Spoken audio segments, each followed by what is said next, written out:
नमस्कार दोस्तों, स्वागत है आप सभी का अपने YouTube channel the secret civil servant में। और हमारी गाड़ी प्रीवियस पेपर की कहाँ तक जा चुकी है? ये पहुंच चुकी है 2017 तक। ठीक है ना? थोड़ा इसको बड़ा कर लें यार, देखने में आनंद नहीं आ रहा। ठीक है, तो 2017 तक हम पहुंच चुके हैं। 13, 14, 15 के 2 पेपर, 16 का पेपर करा चुके हैं हम, और अब 2017 का पेपर हम कराएंगे। ठीक है, देखो 3 चीज़ों पर रिलाई करना बड़ा ज़रूरी है, और ये 3 चीज़ मेरे हिसाब से हमेशा सही रहती हैं। अगर आपका कॉन्सेप्ट क्लियर है, आप पढ़ चुके हो ढंग से, तो फिर इतने कम समय में बार बार अगर तुम्हें रिवीजन करना हो, तो सबसे पहले तो यही जो हम करा रहे हैं प्रीवियस ईयर के क्वेश्चन पेपर, वो आपकी हेडेक है कि आप कितना ईयर का करना चाहते हो। तो प्रीवियस ईयर के क्वेश्चन पेपर जो नए ट्रेंड में आने लगे हैं उस अंदाज में करो। ठीक है, उसके बाद मेरा रहता है कि करंट अफेयर्स। जब ये दोनों चीज़ें तैयारी हो जाती है, तो उसके बाद आपको लगाने होते हैं मॉक टेस्ट। ठीक है, ये मॉक टेस्ट आपका रिवीजन कराते हैं। और इसके अलावा क्या ही लगाओगे यार, बताओ? मैं कह रहा हूँ, इनके अलावा क्या ही लगाओगे कि जो तुम्हारा पीटी क्रैक करने से रोकेंगे? कॉन्सेप्ट क्लियरिटी आपकी होनी चाहिए पहले से। ऐसा नहीं है कि तुम कहोगे नहीं बस यही करना है क्या। हाँ, ये तो मस्ट ही करना है, ये तो मस्ट ही करना है, ये तो करना ही है। वरना तुम 50 किताबें पढ़ लेना, बड़ी से बड़ी किताबें पढ़ लेना, और ये सब मत करना, फिर पेपर निकाल के दिखा देना। मुश्किल हो जाएगा थोड़ा सा यार, सीरियसली मुश्किल हो जाएगा। प्रीवियस ईयर के क्वेश्चन पेपर बहुत तगड़े तरीके से करो, है ना। उसके बाद करंट अफेयर्स जो अभी करना चाहते हो कंटिन्यू तो कर लो, वरना वो 35 क्वेश्चन जो आते हैं उसमें से 25-30 लगाने की क्षमता 15 दिन में आ जाती है। और मॉक टेस्ट अभी किसी भी मार्केट से ले लो, दृष्टि के ले लो, ध्येय के ले लो, पीसीएस मंत्रा के ले लो, है ना, वो लगाने होते हैं। ठीक है, चलिए फिर शुरू करें अब। तो चलिए फिर अब स्टार्ट करते हैं, क्योंकि वैसे भी लंबा वीडियो हो जाता है, तो ज़्यादा इधर से उधर की बातों पे फालतू समय ना बताते हुए सीधा चलते हैं। ठीक है, तो क्वेश्चन है पहला, सुई चुबाने पर निम्न अंगों में कौन सा दर्द महसूस नहीं करता? चुबा के देख लो। लेकिन इसका आंसर है मस्तिष्क। भाई त्वचा में सुई चुबाओगे नहीं लगेगी।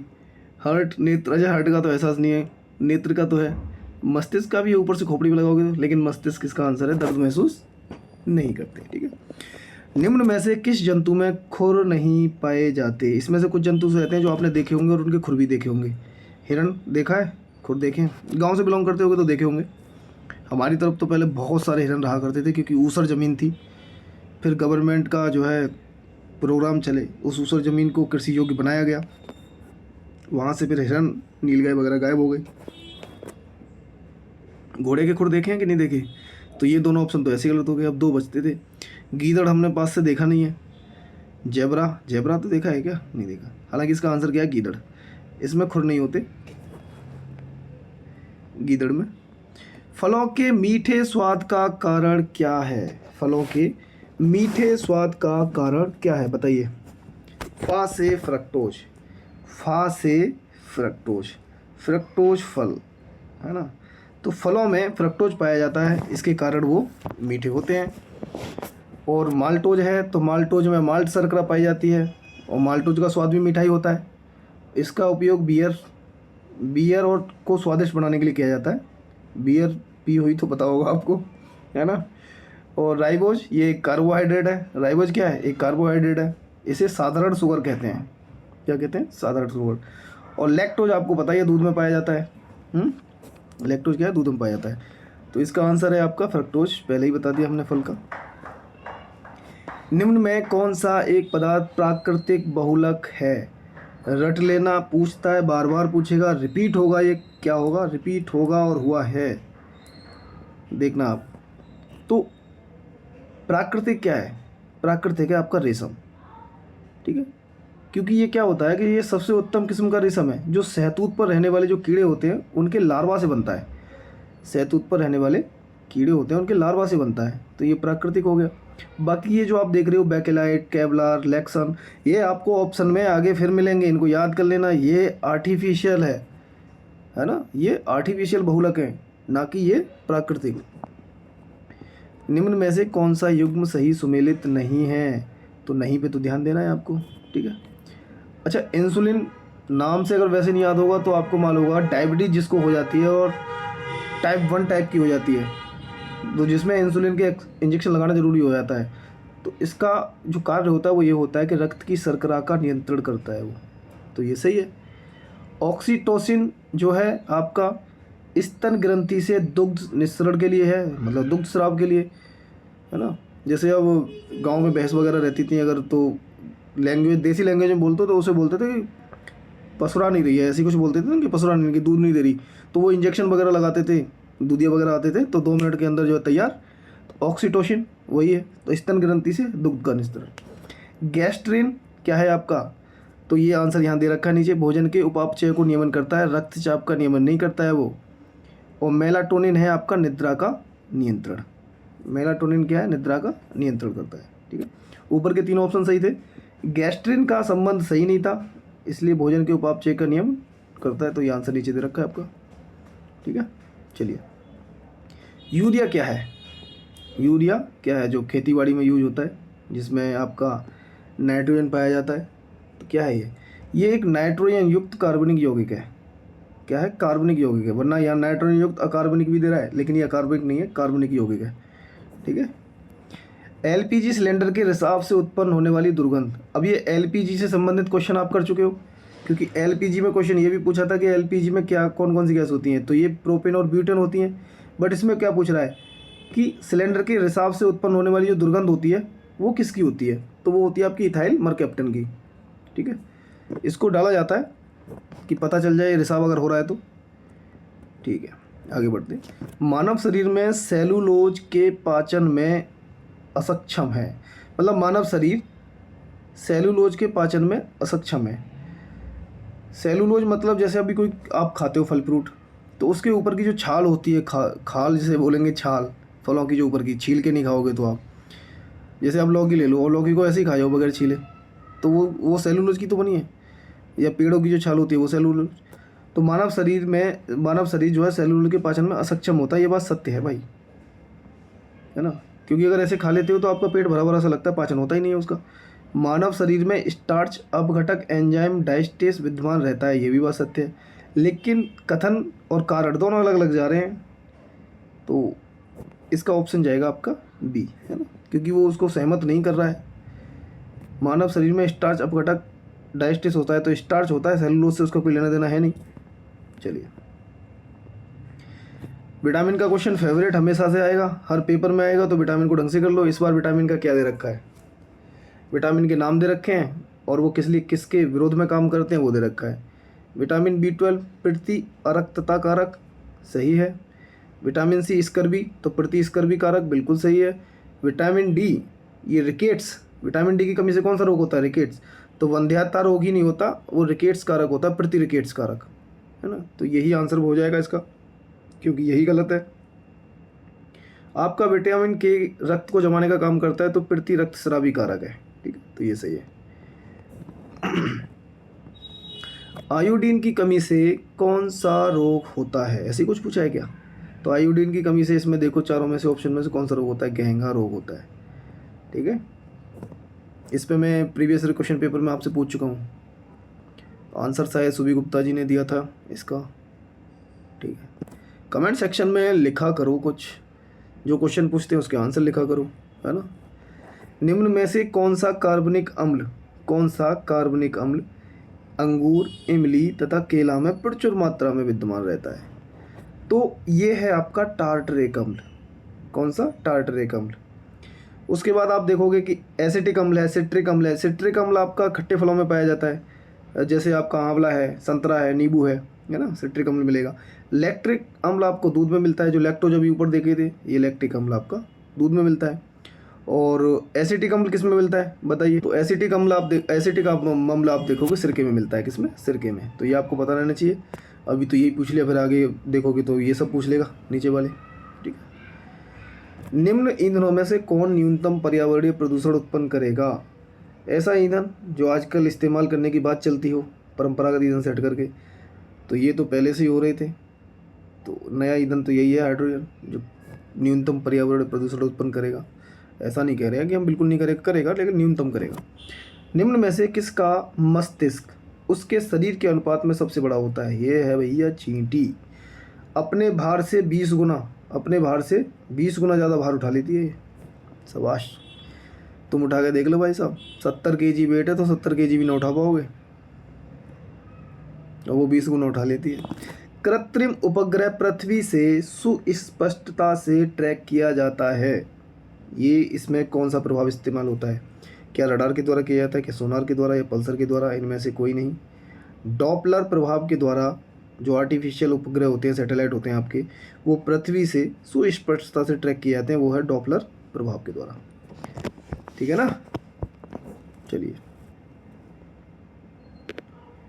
एक सुरंग में 100 वाट क्षमता वाले 5 बल्ब लगातार 20 घंटे जलाए जाते हैं तो संपूर्ण विद्युत खर्च होगी 1000 का भाग दे दो इसमें, ये 0 से 0 कटेगा, 2 0 से 2 0 कटी, 5 दूनी 10, तो आपका आ गया 10 यूनिट। ठीक है। चलिए, यदि 100 ग्राम चीनी को आधा लीटर पानी में मिलाकर एक असंतृप्त चीनी का घोल तैयार किया जाए तो निम्न में से कौन सा या कौन सी भौतिक राशि नहीं बदलेगी? देखिए भैया, 100 ग्राम चीनी को आधा लीटर पानी में मिलाओगे तो द्रव्यमान तो बदल रहा है क्योंकि 100 ग्राम बढ़ रहा है। अरे 100 ग्राम वजन के चक्कर में तो भाई साहब वीनस फोगाट को डिस्क्वालीफाई कर दिया गया।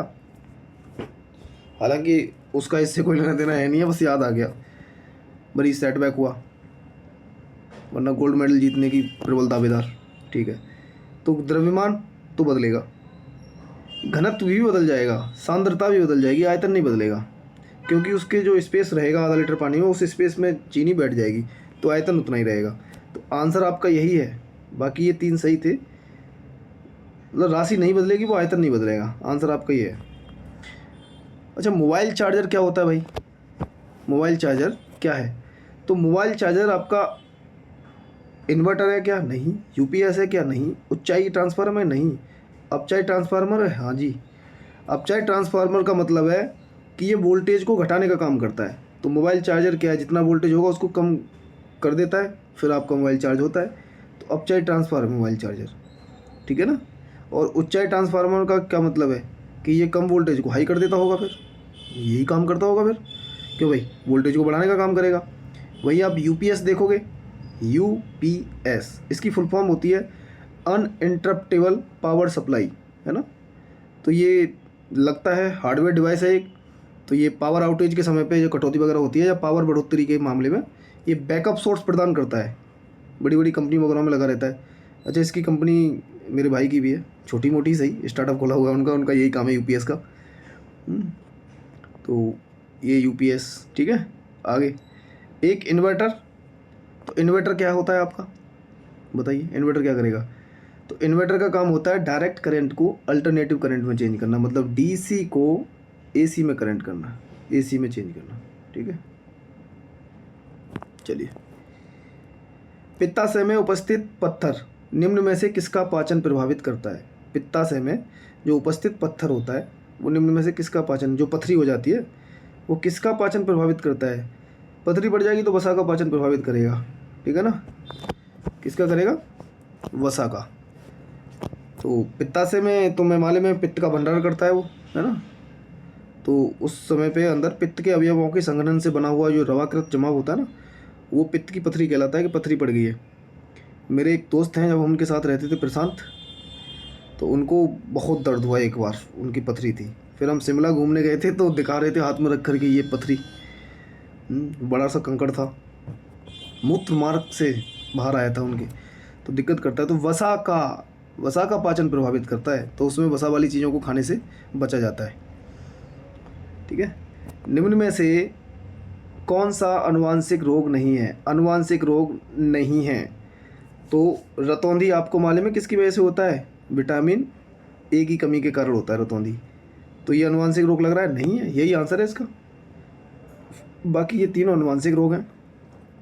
चलिए, एक कटा हुआ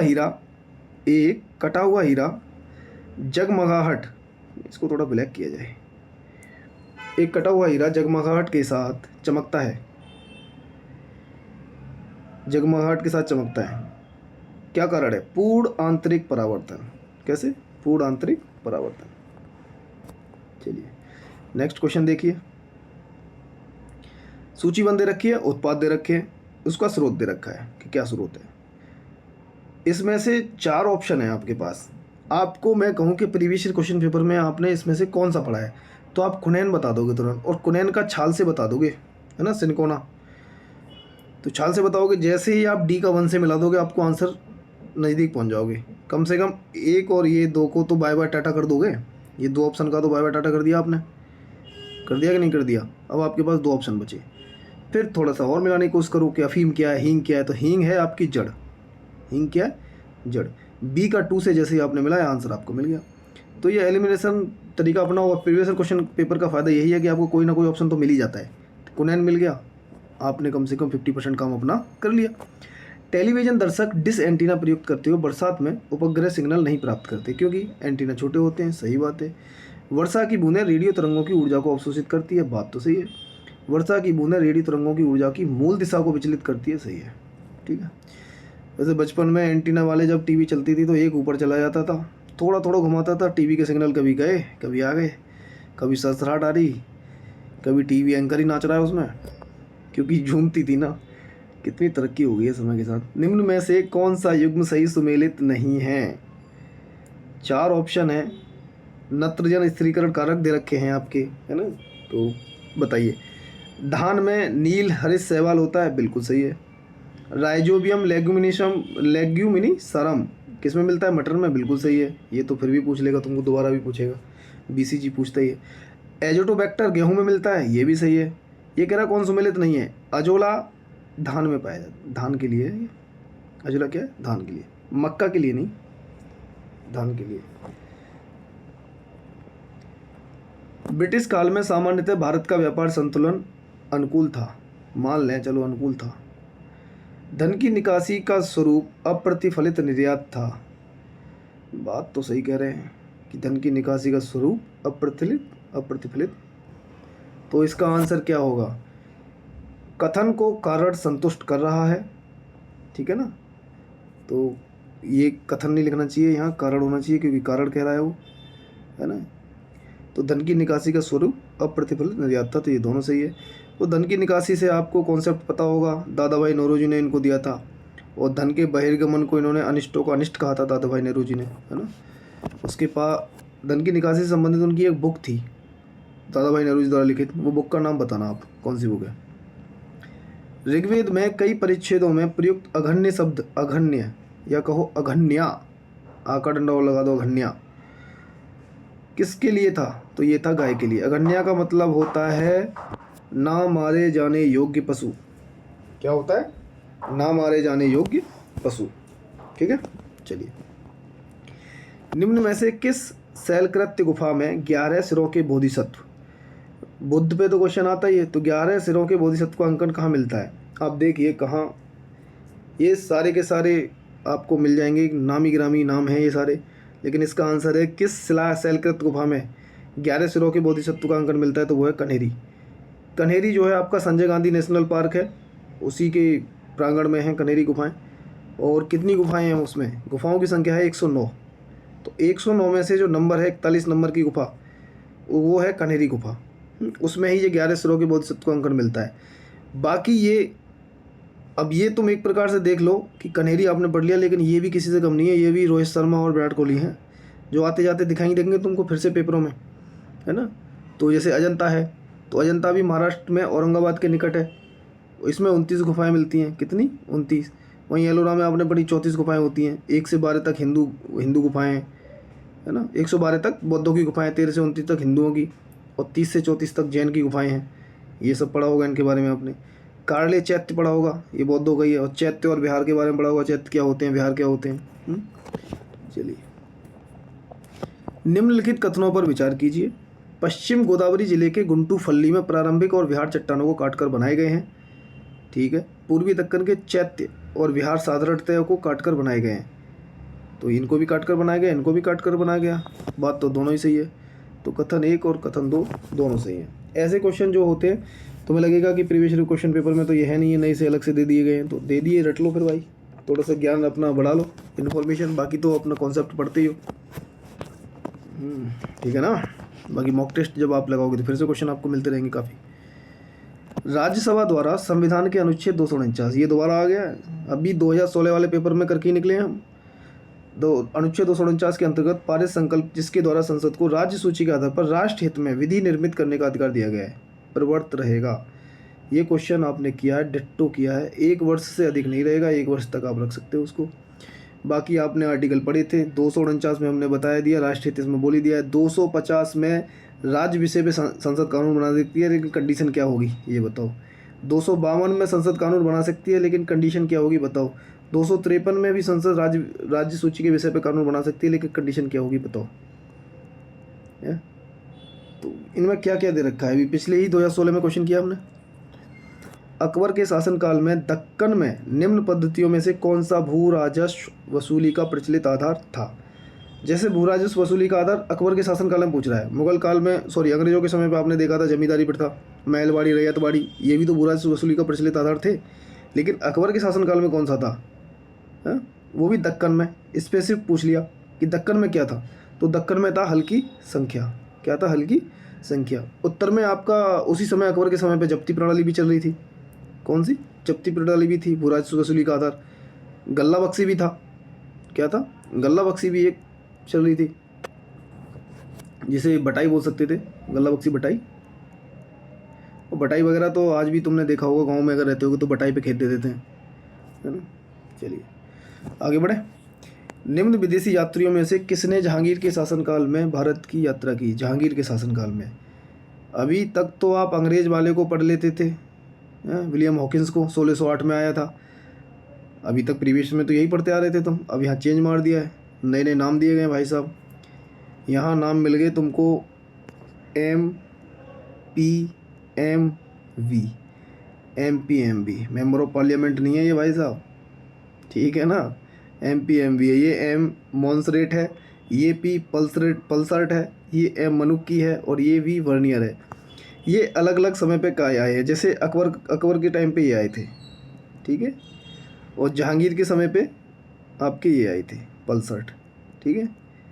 अगला जो आया मनुक्की, ये फिर शाहजहाँ के पे आया है। तो क्रम से ही राजा बने हैं, क्रम से ये नाम दे रखे हैं। और वर्नियर आपका किस में आया, औरंगजेब। कौन सा, औरंगजेब, ठीक है ना। तो आपको याद कर लेना कि फ्रांसिस्को पल्सर्ट आया था जहांगीर के शासनकाल में, ठीक है। आगे बढ़ते हैं। इधर आपकी कला दे रखी है और इधर दे रखा है कि कौन इससे राजा से संबंधित रहा था, उन्हें बताओ। देखो गांधार कला बच्चे को नहीं मालूम तो तुम्हें पता होनी चाहिए। जुड़ागढ़ अभिलेख आपने पढ़ा था अभी पीछे प्रीवियस ईयर क्वेश्चन पेपर में, रुद्रदामन प्रथम, है ना। तो बी का 4 से मिलाओ तो 2 ऑप्शन बचे, बाकी 2 ऑप्शन का आपने टाटा बाय बाय कर दिया। अब ये डी का 2 से मिल ही रहा है, तो डी का 2 वैसे मिला लो तक्षशिला लेख पतिक से, ठीक है। उसके बाद आपका गांधार अभिलेख आपका कुषाण से मिलता है। गांधार और मथुरा कला कहाँ से है, कुषाण वंश से, तो ए का 3 वैसे मिल जाना है। तो आंसर तो हो गया, लो सीधा। मिलिंद पंडो मिनांडर बचे, मिनांडर और नागार्जुन के बीच का जो है। जौनपुर राज्य का अंतिम शासक कौन था, जौनपुर राज्य।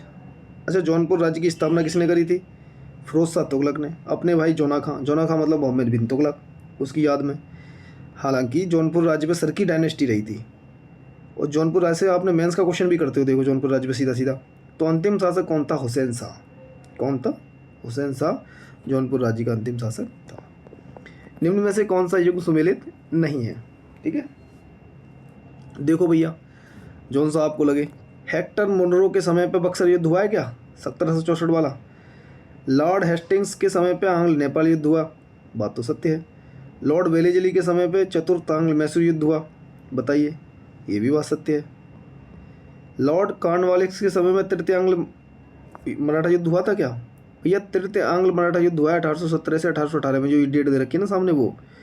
और इस समय पर क्या हुआ है आपका, तृतीय आंग्ल मराठा युद्ध के समय पे ये लॉर्ड हेस्टिंग ही थे उस समय। 1816-14 में भी लॉर्ड हेस्टिंग थे, 17-18 में भी तृतीय आंग्ल मराठा युद्ध के समय लॉर्ड हेस्टिंग थे, कॉर्नवालिस नहीं थे। ये तो 1793 की कहानी गढ़ेंगे इधर अपनी, ठीक है। चलिए सूची 1 सूची 2 मिला देंगे। तीर्थंकर के नाम दे रखे हैं और इधर प्रतिमा दे रखी है, उनके जो नाम जुड़े हुए हैं। आदि योगी का नाम सुना है, शिव जी, और आदि योगी हमारे बैल को लेके साथ चलते हैं। आदि वृषण, तो ए का 1 तो मिल गया भाई, ए का 1 मिल गया, तो आंसर तो हमें मिल गया बी। बाकी और देख लो, पार्श्वनाथ हैं, तो पार्श्वनाथ भी तो शिव जी हैं, फिर सर्प डाल दो उनके गले में, सही है भाई। संभवनाथ हैं तो संभवनाथ हैं, हो सकते हैं अश्व। मल्लीनाथ देख लेते हैं अभी, बताइए कौन सा मैच करेगा। मल्लीनाथ का आप मिलाइए, मल्लीनाथ का आपका जल कलश से मिल जाएगा, संभवनाथ का आपका अश्व से मिल जाएगा। याद कर लेना, मिल ही जाता। पार्श्वनाथ तो याद कर लेना, ये आपको फिर से दिखाई देंगे। आदिनाथ भी आप याद कर लेना, कुछ इंपॉर्टेंट नाम ही है। बाकी सारे तीर्थंकर अगर आप देखने लगे और सबको ही प्रतीक याद करने लगे तो मुश्किल हो जाएगा, पर इंपॉर्टेंट तो पता होना चाहिए। बराबर पहाड़ी की गुफाओं में, बराबर पहाड़ी की गुफाओं के विषय में क्या सही नहीं है। अब ये बराबर पहाड़ी के बारे में प्रीवियस क्वेश्चन पेपर में थोड़ा बहुत पढ़ा था आपने। आजीविकों को दान दे दी थी, है ना, वही है ना। तो बराबर पहाड़ी पर कुल 4 गुफाएं हैं। हाँ जी बिल्कुल 4 गुफाएं, ये सत्य है। सुदामा है, कर्ण है, विश्व झोंपड़ी है, चौपर है। ये 4 गुफाएं हैं। 3 गुफाओं की दीवारों पर अशोक के अभिलेख उत्कीर्ण हैं, ये भी सही बात है। ये अभिलेख इन गुफाओं को आजीविकाओं को समर्पित होने का उल्लेख करते हैं। ये अभिलेख, ये भी सत्य बात है कि आजीविकाओं को जो दे दी थी दान में। ये अभिलेख ईसा, अच्छा ये दे रखा है इधर नाम नीचे, ये अभिलेख ईसा पूर्व 6ठी शताब्दी के हैं। यही बात गलत है भाई। ईसा पूर्व 6ठी शताब्दी के, एक तो अशोक के समय पे थी, तो अशोक तुम्हें लगते हैं कि 6ठी शताब्दी के थे, तो इसलिए ये गलत है आंसर, ठीक है ना।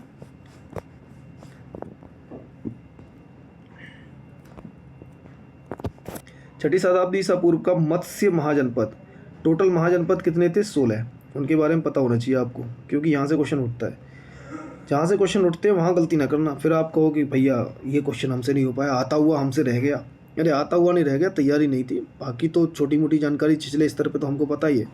जब मालूम है महाजनपद से पूछता तो सारे महाजनपद देख लो, ठीक है। तो मत्स्य महाजनपद कहाँ स्थित था उस समय? तो मत्स्य महाजनपद की राजधानी थी विराटनगर, और विराटनगर आज का है अलवर वाला, भरतपुर वाला स्थान, वो है आपका राजस्थान में, ठीक है। बाकी और सारे जितने भी आपके महाजनपद हैं वो देख लेना, है ना। काशी है, कौशल है, अंग है, मगध है, मल्ल है, चेदी है, वो कुरु, पांचाल, वत्स, सूरसेन, अस्मक, अवंती, गांधार, कंबोज, देख रहे हो ना। आज के टाइम पे कौन सी जगह है ये भी पूछ लेता है। यही नहीं कि पुराने नाम से आप याद कर लो, उसकी राजधानी याद कर लो खाली। किसने ईस्ट इंडिया कंपनी के बारे में यह टिप्पणी की थी कि कंपनी एक असंगति है? मान लेते हैं कि कंपनी एक असंगति है, बट यह उस व्यवस्था का भाग है जहाँ सब कुछ असंगत है। अच्छा जी, ज़्यादा ही तेज हो रहे हो। तो ये हैं आपके, ये वैसे चारों ही ऑप्शन गलत कर दिए थे जब आया था आंसर, क्योंकि जीबी मैकाले नहीं थे, वो थे आपके टीबी मैकाले। कौन थे? TB Macaulay. नाम का भी बड़ा चेंज हो गया था, हालांकि कैंसिल कर दिया था ये आयोग ने क्वेश्चन। तो ये टीबी मैकाले थे, थॉमस बेविंगटन मैकाले, ये वही हैं जो लॉ मेंबर और लॉ कमीशन के प्रधान थे। इंडियन पीनल कोड की जो पांडुलिपि थी जो इन्होंने तैयार करी थी मैकाले ने, ठीक है। 1303 में, 1303 से आपको याद आ रहा होगा, आपने कोई क्वेश्चन किया है क्या ऐसा? इस समय किसका शासनकाल था? दिल्ली सल्तनत पे खिलजी वंश, सलाउद्दीन खिलजी।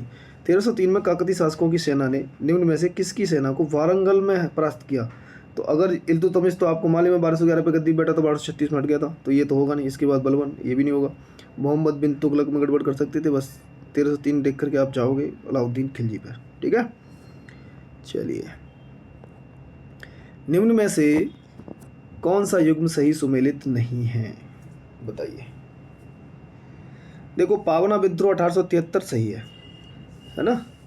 दक्कन किसान विद्रोह 1875 सही है। याद कर लेना, आरओ में भी यही क्वेश्चन ऐसे इसी टाइप से आते हैं, यूपीपीसीएस में इसी टाइप से आते हैं। दोनों पेपरों की तैयारी हो रही है। तो पावना विद्रोह 1873, दक्कन किसान विद्रोह 1875, सन्यासी विद्रोह। अब आप कहोगे सन्यासी विद्रोह, भाई देखो ये भी तो रिपीट हो रहा है, क्योंकि आपने देखा था वंदे मातरम किससे लिया गया? आनंद मठ से। आनंद मठ किस पे लिखा गया? सन्यासी विद्रोह पर। किसने लिखा है? बंकिम चटर्जी ने। तो सन्यासी विद्रोह, क्या ये 1894 का टाइम पीरियड सही है इसका? बताइए। नहीं, इसका टाइम पीरियड है आपका, ये देखो इधर दे रखा है वैसे, इसका है आपका 1763 से लेकर के 1800 तक, है ना। ये जो दे दिया है 1770 से, ये 1780 दे रखा है, पर ये है इतना, ठीक है। कोल विद्रोह गलत दे रखा है इन्होंने, ये भी गलत दिया है और ये भी गलत दिया है। कोल विद्रोह 1817 का टाइम पीरियड नहीं है, 1831-32 का टाइम पीरियड है, जो इधर लिखा गया है, ठीक है ना। चलिए, दोनों का डेट याद कर लेना, आगे तुम्हें फिर से मिल जाएगा। निम्न में से किस समाज सुधारक ने 1826 के जूरी अधिनियम का घोर विरोध किया था? किसका? जूरी अधिनियम। कौन कर सकता है भाई? तो जूरी अधिनियम क्या किया था? राजा राम मोहन राय ने। क्यों किया था? क्योंकि इस अधिनियम के अंतर्गत हुआ क्या था कि न्यायालय में भेदभाव की शुरुआत धार्मिक आधार पर कर दी गई थी। किस आधार पर? धार्मिक आधार पर। कैसे करी थी भाई? क्योंकि इसमें ये प्रावधान कर दिया गया था जूरी अधिनियम में कि यूरोपीय और भारतीय ईसाइयों की सुनवाई हिंदू या मुसलमान न्यायाधीश नहीं कर सकते। ठीक है ना, तो उसका विरोध इसी वजह से इन्होंने किया था। निम्न में से किस स्थान पर डचों ने अपने व्यापारिक अड्डे स्थापित किए? अब ये मत करना, सारे याद करना पड़ेगा। वैसे उपरोक्त सभी वाले लगभग क्वेश्चन सही हो जाते हैं। और ये तीनों ऑप्शन में जितने हैं, नागपट्टनम, चिंसुरा, मछलीपट्टनम, सूरत, भरूच, आगरा, कोचीन, अहमदाबाद, पटना, सारे सही हैं। याद कर लेना। तुम कहोगे यार इतने नाम कौन याद करेगा? आप याद करोगे और कौन करेगा? करने पड़ेंगे। फिर से पूछ लेगा कहीं ना कहीं उठा करके, तो फिर करना ही क्या है पढ़ने के अलावा। स्वतंत्रता पूर्व भारत में निम्न में से किसने केंद्रीय विधानसभा में स्वराज दल का समर्थन किया? देखो, थोड़ा सा भी दिमाग लग जाता तो लग जाता, क्योंकि खिलाफत आंदोलन का समर्थन मोहम्मद अली जिन्ना ने नहीं किया था। लेकिन जब असहयोग आंदोलन और खिलाफत आंदोलन दोनों ही ठप पड़े, चोरी चौड़ाकांड के बाद वापस ले लिया गया, तो चित्तरंजन दास जिसके अध्यक्ष थे स्वराज दल के, उन्होंने 1923 में पार्टी बना दी थी। तो मोहम्मद अली जिन्ना ने इसका सपोर्ट किया था। ठीक है। गोपाल कृष्ण गोखले, ये बताना गोपाल कृष्ण गोखले किस महान नेता के गुरु थे? राजनीतिक गुरु ने किस वर्ष भारत सेवक मंडल सर्वेंट्स ऑफ इंडिया सोसाइटी की स्थापना की थी? बताइए। ये है आपका आंसर 1905 में। ठीक है ना। और ये मैंने क्वेश्चन पूछा है, गोपाल कृष्ण गोखले के किनके राजनीतिक गुरु थे? चलिए। निम्न में से किस वर्ष बंगाल के मिदनापुर जिले में जातीय सरकार की स्थापना हुई थी? जातीय नहीं है यार, जातीय है। एक तो हमारे टाइपराइटर बड़े ही क्या ही बता में, हम अनपढ़ बोलेंगे क्या, या फिर हम कहेंगे कि उनको जानकारी नहीं है। तो जातीय सरकार की स्थापना हुई थी 1942 में। 3 जगह जातीय सरकार की हुई थी। भारत छोड़ो आंदोलन उस समय चल रहा था, है ना। तो स्थानीय सरकार की स्थापना करी गई थी। जैसे बलिया में आप पढ़ते हो, चिंटू पांडे ने वहाँ नेतृत्व संभाला था। उड़ीसा के तलचर में और आपका कहाँ हुआ था, ये आप देख ही रहे हो, बंगाल के मिदनापुर जिले में तांबलों के स्थान पर, ये जो पहला बताया गया है। तो यहाँ पर जो है आप देखोगे कि जातीय सरकार की स्थापना हुई थी। बलिया चित्तू पांडे ने नेतृत्व संभाल रखा था। काफ़ी क्वेश्चन पूछता है उसको भी। निम्न में से किस केस की समस्त संसार में चर्चा हुई और अभियुक्तों के समर्थन में Albert Einstein, H.G. Wells, Harold Laski, Roosevelt ने सहानुभूति टिप्पणियाँ लिखी? तो ऐसा कौन सा केस हो गया था यार इंडिया में जो पूरे विश्व में चर्चा होने लगी थी और इतने बड़े बड़े लोग चर्चा में कूद पड़े थे? तो ये था मेरठ षड्यंत्र मुकदमा। मेरठ षड्यंत्र मुकदमा आपका कब का है? ये आपका 1929 का है। ठीक है। और थोड़ा सा भी दिमाग अगर लगाओगे कि ऐसे ऐसे लोग कूद रहे, तो क्यों? क्योंकि इसमें ज़्यादातर ये कौन से मार्क्सिस्ट लोग थे। लास्की का नाम देख के तो तुरंत ही आ गए, तो मार्क्सिस्ट थे ही। तो पूंजीवाद, ब्रिटेन उस समय जब हमारे इंडिया में शासन कर रहा था, वो पूंजीवादी का प्रखर था, ना कि मार्क्स का। और रसिया जो था वो मार्क्सिस्ट को संभाल रहा था। तो जब ऐसा केस हुआ मेरठ षड्यंत्र मुकदमा, इस समय हुआ क्या था कि मेरठ षड्यंत्र मालूम सरकार ने क्या हुआ कि देश भर से जो कई कम्युनिस्ट थे उनको गिरफ्तार कर लिया था। कम्युनिस्टों को गिरफ्तार किया तो कम्युनिस्ट पूरे विश्व के नाराज हो गए। वैसे भी पूंजीवाद और साम्यवाद में चर्चा चलती रहती थी। तो उसमें कूद पड़े आपके Albert Einstein, H.G. Wells, Harold Laski, Roosevelt. उन्होंने सहानुभूतिपूर्ण टिप्पणियाँ करी। फिर याद रख लेना मेरठ षड्यंत्र मुकदमा। नीचे दिए गए कूट का उपयोग करते हुए निम्न घटनाओं का कालक्रम बताइए। देखो, कालक्रम बताना है। तो ये कालक्रम आपको मालूम है, रॉलेट एक्ट के विरोध सत्याग्रह, ये तो बाद में हुआ था, 1919 है। ठीक है जी। लेकिन इनका भी कालक्रम जब हम बताएंगे तो हम इसको बताएंगे CSK। सुना है आपने? Chennai super Kings, CSK। लेकिन भैया यहाँ से ना एस हटा देना। तो क्या लगाना है? इसमें लगा लेना A। CSK नहीं करके CAK कर लेना। तो ये चंपारण हो जाएगा, ये अहमदाबाद हो जाएगा, ये खेड़ा हो जाएगा। ये क्रम है इनका। ठीक है। और एक जोड़ सकते हो इसके साथ SHA क्रम से। मतलब चंपारण सत्याग्रह को बोलते हैं प्रथम भूख हड़ताल, नहीं, प्रथम सत्याग्रह। गांधी जी द्वारा किया गया प्रथम सत्याग्रह चंपारण को बोलते हैं, जो चंपारण आंदोलन किया था। तो चंपारण सत्याग्रह कहलाता है प्रथम सत्याग्रह गांधी जी का। अहमदाबाद मिल हड़ताल जो करी थी उसको प्रथम भूख हड़ताल बोलते हैं, हंगर स्ट्राइक। खेड़ा आंदोलन जो किया गया था, खेड़ा किसान आंदोलन प्रथम असहयोग आंदोलन कहलाता है। पूछ लेता है ये क्वेश्चन, मैं इसलिए करा रहा हूँ। CA CHA, और जैसे मर्जी याद करना है कर लेना भैया। राज्यसभा का सर्वप्रथम गठन किस वर्ष में हुआ था? तो 1952 में हुआ था। ठीक है। निम्न में से कौन अंतर्राज्य परिषद के गठन करने के लिए अधिकृत है? तो राष्ट्रपति है। अंतर्राज्य परिषद का गठन कौन से आर्टिकल के तहत किया जाता है? बता दें क्या, या पूछ लें? चलो बता देते हैं, 263। ठीक है। भारतीय संविधान की तृतीय अनुसूची में निम्न में से क्या उपबंधित है? भारतीय संविधान की तृतीय अनुसूची में देखो, इन क्वेश्चनों को कराने में टाइम लग रहा है, क्योंकि जैसे जैसे पहले क्वेश्चन आया करते थे, वन लाइनर हुआ करते थे, अब थोड़े से और एक्सप्लेनेशन में जाने लगे। तो थर्ड अनुसूची में शपथ से संबंधित है, लेकिन किनकी शपथ? संघ के मंत्रियों के लिए पद की शपथ, बिल्कुल सही। उच्चतम न्यायालय, ये कह रहा है उच्चतम न्यायालय के मुख्य न्यायाधीश द्वारा ली जाने वाली शपथ का प्रारूप। तो उच्चतम न्यायालय के मुख्य न्यायाधीश द्वारा ली जाने वाली शपथ का प्रारूप है। भारत के राष्ट्रपति के लिए पद की शपथ का प्रारूप है। तुम्हें लगता है कि भारत के राष्ट्रपति के लिए पद की शपथ का प्रारूप है? अच्छा, भारत के राष्ट्रपति द्वारा ली जाने वाली शपथ का प्रारूप का आर्टिकल बताओ। तो आर्टिकल है 16। इसमें नहीं है, वो हमारे नेताजी हैं सबसे बड़े देश के राष्ट्रपति, तो उनके लिए अलग आर्टिकल रखा गया है, ना कि तृतीय अनुसूची में संघ रखा गया इनके। संसद के सदस्यों द्वारा ली जाने वाली शपथ का प्रारूप, ये सही है। 1 2 4 कहाँ पर है भैया आंसर? 1 2 4 का ये वाला। प्रोटेम स्पीकर सामान्यतः किसे नियुक्त किया जाता है? देखो अभी चर्चा में था ये, जब हमारी लोकसभा इलेक्शन हो गया उसके बाद सांसदों को शपथ दिलानी थी, तो अभी तो ओम बिरला हैं हमारे लोकसभा अध्यक्ष। उससे पहले लोकसभा अध्यक्ष प्रोटेम स्पीकर बनाए गए थे शपथ दिलाने के लिए, तो उसमें हंगामा काटा था अपोजिशन ने कि सबसे जो वरिष्ठ नागरिक हैं, वरिष्ठ सदस्य, उनको नहीं बनाया इन्होंने, भर्तृहरि महताब को जो बनाया था प्रोटेम स्पीकर, उस पर चर्चा थी। तो क्वेश्चन इंपॉर्टेंट है। तो नवनिर्मित लोकसभा के वरिष्ठतम सदस्यों में से एक को चुना जाता है प्रोटेम स्पीकर के रूप में, अब चाहे वो अपोजिशन का ही क्यों ना सही। निम्न कथनों पर विचार कीजिए और नीचे दिए गए कोट से अपना उत्तर दीजिए। राज्यपाल को उच्च न्यायालय के न्यायाधीश की नियुक्ति का अधिकार नहीं है। बात तो सही है भाई, उच्च न्यायालय के न्यायाधीश की नियुक्ति का अधिकार फिर किसको है? राष्ट्रपति को है, सही है। वह विधानमंडल का हिस्सा नहीं है। भाई ये बात गलत कह दी तुमने, क्योंकि जिस प्रकार से संसद का हिस्सा लोकसभा और राज्यसभा के साथ राष्ट्रपति होता है, वैसे ही विधानमंडल का हिस्सा विधानसभा विधान परिषद के साथ राज्यपाल होता है। इसलिए दूसरा गलत कर दिया तुमने भाई। उन्हें विधान परिषद में कुछ सदस्यों को मनोनीत करने का अधिकार है, बिल्कुल है। उनके पास कोई न्यायिक शक्ति नहीं होती है। या नहीं वाले सवाल ना ज़्यादातर गलत हो जाते हैं, ये तो ऊपर वाला सही हो गया था बस। तो तुम भी गलत हो मेरे भैया, और 1 और 3 सही है।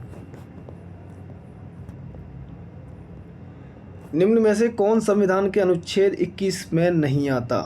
तो article 21 privacy, right to privacy. अच्छा जी, एक चिकित्सा द्वारा घायल को चिकित्सीय सहायता, ठीक है। कार्यस्थल पर महिलाओं को लैंगिक उत्पीड़न, ठीक है। पानी की गुणवत्ता को दूषित करना, ठीक है। मृत्युदंड नहीं है भैया, इसको अनुच्छेद 21 में नहीं रखा गया है, क्योंकि आर्टिकल 21 किससे रिलेटेड है? आपका राइट टू प्राइवेसी तो है ही है। इसमें यह है कि किसी व्यक्ति को उसके प्राण और दैहिक स्वतंत्रता से विधि द्वारा जो स्थापित प्रक्रिया है उसके अनुसार वंचित किया जा सकता है, अन्यथा नहीं, है ना। तो मृत्युदंड इसमें शामिल नहीं है। बाकी ये सारी चीज़ें हैं, आप इसको मानवीय लाइफ तो दोगे एक, है ना। चलिए, निम्न में से कौन सा एक क्षेत्रीय परिषदों का लक्षण नहीं है? क्षेत्रीय परिषद पे आपको क्वेश्चन मिलते ही हैं, इस पे आप पहले भी क्वेश्चन कर चुके हो। क्षेत्रीय परिषद आपके कोई आर्टिकल है संविधान में? नहीं है, तो संवैधानिक संस्था तो नहीं है ये। और ये कह रहा है सही है कि संविधान संस्था है, तो यही पहला गलत हो गया और आंसर इसका यही है। बाकी 3 ऑप्शन सही हैं। 5 क्षेत्रीय परिषदों की स्थापना राज्य के पुनर्गठन अधिनियम 1956 के अंतर्गत की गई थी। और ये मेंस में सीधा सीधा क्वेश्चन पूछ लेता है, आता है भारत की क्षेत्रीय परिषदों से संबंधित। तब आप इसको इस तरीके से डायग्राम बनाते हो, आप इनको दिखाते हो कि वेस्ट में क्या है, पश्चिम में क्या है, ईस्ट में कौन सी परिषद है। तो जैसे उत्तर क्षेत्रीय परिषद इधर है, मध्य क्षेत्रीय परिषद आपकी इधर है, पूर्वी क्षेत्रीय परिषद ये है, पश्चिमी क्षेत्रीय परिषद इधर है, दक्षिणी क्षेत्रीय परिषद इधर है, तो 5 हो जाती हैं, टोटल हैं 6। टोटल कितनी है? 6। ये बाद में करी गई थी। 5 क्षेत्रीय परिषदों की स्थापना जो मैंने दिखा दी इधर। छठी पूर्वोत्तर राज्य परिषद बनाया गया था। वो आपका उत्तर पूर्वी परिषद अधिनियम 1971 के तहत बनाई गई थी। वो अधिनियम अलग था और ये अधिनियम अलग है। इसके अधिनियम के तहत 5, और पूर्वोत्तर राज्य परिषद जो अलग से बनाई गई थी वो बनाई गई थी आपकी उत्तर पूर्वी परिषद अधिनियम 1971। चलिए बहुत एक्सप्लेन कर दिया, आगे बढ़ते हैं। नीचे दिए गए 2 कथन बताइए। भारत एक लोकतांत्रिक देश है। हाँ जी, इसमें कोई डाउट है क्या? भारत का अपना एक संविधान है। हाँ जी, इसका कोई डाउट है क्या? बस लोकतांत्रिक देश है, भारत का एक संविधान है, इसलिए ये लोकतांत्रिक देश है, यही बात सत्य नहीं है, बाकी बी ऑप्शन है। निम्न में से कौन संसद सदस्यों का सामूहिक विशेषाधिकार नहीं है? सामूहिक विशेषाधिकार, ध्यान देना, व्यक्तिगत अधिकार होते हैं इनके और एक होते हैं सामूहिक। ओके, तो चलो देख लेते हैं। चर्चा एवं प्रक्रिया की स्वतंत्रता सामूहिक विशेषाधिकार है। संसद के आंतरिक विषयों की संचालन करता सामूहिक विशेषाधिकार है। साक्षी के रूप में उपस्थित, अब सभी थोड़ी एक साथ होंगे, सामूहिक अधिकार तो वो कहता है, तो ये तो व्यक्तिगत अधिकार है भाई। ये क्या है? व्यक्तिगत अधिकार है, सामूहिक अधिकार नहीं है। अपरिचितों को सदन से बाहर रखने का विशेषाधिकार सामूहिक अधिकार है, ठीक है। और वो आपका मालूम है कि व्यक्तिगत जो विशेष अधिकार है वो 105 आर्टिकल के क्लॉज 1 में है, और जो सामूहिक विशेष अधिकार मिलेंगे आपको 105 के क्लॉज 2 में, ठीक है। ये सामूहिक विशेष अधिकार, विशेष अधिकार व्यक्तिगत इसमें। भारतीय संविधान में राज्यों का संघ की संकल्पना को प्राप्त किया गया है। भारतीय संविधान में राज्यों के संघ की जो परिकल्पना है वो किस देश से ली गई है? तो वो ली गई है भैया कनाडा से। अब तुम कहोगे ऑप्शन में कनाडा तो है ही नहीं है यार। नए नए बच्चे होंगे जो पहली बार देखा, सही में घूम जाएगा चक्कर उनका कि यार ब्रिटिश नॉर्थ अमेरिका संविधान, तो ये कनाडा ही बोलते हैं इसको, पहले यही बोलते थे इसको, ब्रिटिश नॉर्थ अमेरिका। लोकसभा का अधिवेशन गठित करने हेतु कोरम, कोरम पूछता है ना कि लोकसभा का अधिवेशन गठित करने हेतु कितना कोरम होना चाहिए? तो सदस्य 10वां भाग होता है, सदन के सदस्यों की कुल संख्या का 10वां भाग, ठीक है ना। और ये चर्चा जो आपको मिलेगी, ये प्रावधान जो आपको मिलेगा वो आर्टिकल 100 के क्लॉज 3 में आपको इसका मिल जाएगा प्रावधान, ठीक है ना। चलिए, सूची 1 सूची 2 इधर दे रखा है, और इधर आर्टिकल के संशोधन दे रखे हैं कि कौन से संशोधन में क्या किया गया था। आप बताइए, कुछ प्रीवियस क्वेश्चन पेपर में आपने कुछ देखा हो जहाँ से जुड़ते हुए। ये तो फेवरेट ही देखा है कि उत्तर प्रदेश में उद्देश्य में जो पंथ निरपेक्ष शब्द जोड़ा गया था, कब जोड़ा गया था? 42वें कॉन्स्टिट्यूशन, मिनी कॉन्स्टिट्यूशन जब बनाया गया था उसमें ऐड मार दिया था। मताधिकार की आयु 21 वर्ष से घटाकर 18 वर्ष कर दी गई थी, तो 61वां कॉन्स्टिट्यूशन अमेंडमेंट, ठीक है ना। न्यायिक पुनरीक्षण शक्ति का परिसीमन और संपत्ति का अधिकार, संपत्ति का अधिकार को 44वां और न्यायिक पुनरीक्षण 38वां, ठीक है ना।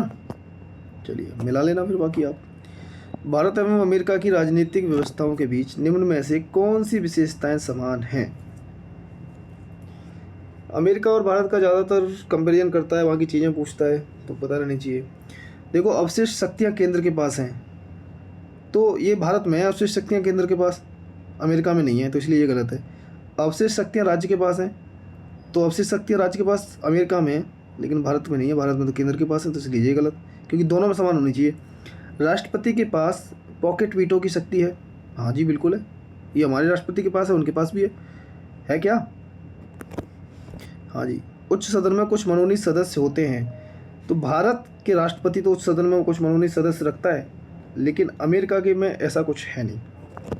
अमेरिका का जो उच्च सदन है उसमें कोई भी सदस्य मनोनीत नहीं होता, बस भारत के उच्च सदन में आपको मिल जाएंगे। उच्च सदन मतलब राज्यसभा में 12 सदस्य मनोनीत होते हैं भारत में, लेकिन अमेरिका में नहीं होते। इसलिए इसका आंसर जो बना था वो आपका बना था तीसरा, क्योंकि ये दोनों के पास है, तो आंसर इसका ये हो जाएगा। चुनावों की घोषणा होते हुए राजनीतिक दलों को आदर्श आचार संहिता का पालन करना होता है। हाँ जी, करना तो होता है।